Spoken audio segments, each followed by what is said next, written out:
నంద్యాలలో గంజాయి సప్లై ముఠాను పోలీసులు అరెస్ట్ చేశారు. నిందితులు అయ్యలూరు మెట్ట వద్ద టీ షాపులో గంజాయి విక్రయిస్తున్నట్లు సమాచారాన్ని తెలుసుకున్నారు. ముగ్గురు నిందితులను పోలీసులు అరెస్ట్ చేసి రిమాండ్కు తరలించారు. వారి నుంచి 5 కేజీల గంజాయిని స్వాధీనం చేసుకున్నారు.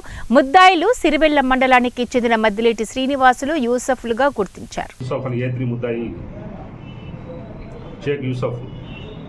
అతనికి ఇస్తుంటారు, తెచ్చి వీళ్ళు ఇట్లా లూజ్గా ఇస్తారు. అలాగే ప్యాకెట్ కూడా వాళ్ళు ప్యాక్ చేసి మీరంతా చూస్తున్నారు. ఇట్లా దాదాపు చూస్తుంటే అటు 7-10 గ్రాములు ఇట్లా ఉంటాయి.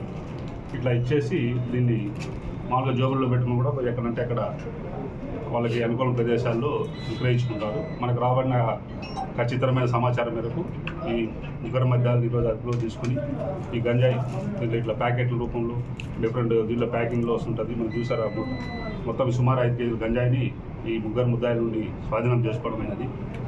ఇంకా దీంట్లో కూడా వీళ్ళు ఇంతకుముందు ఈ మద్దిలేటి అనే అతడు అవనిగడ్డ, కృష్ణా జిల్లా అవనిగడ్డలో కూడా ఈ గంజాయి కేసులో ముద్దాయిగా ఉన్నాడు.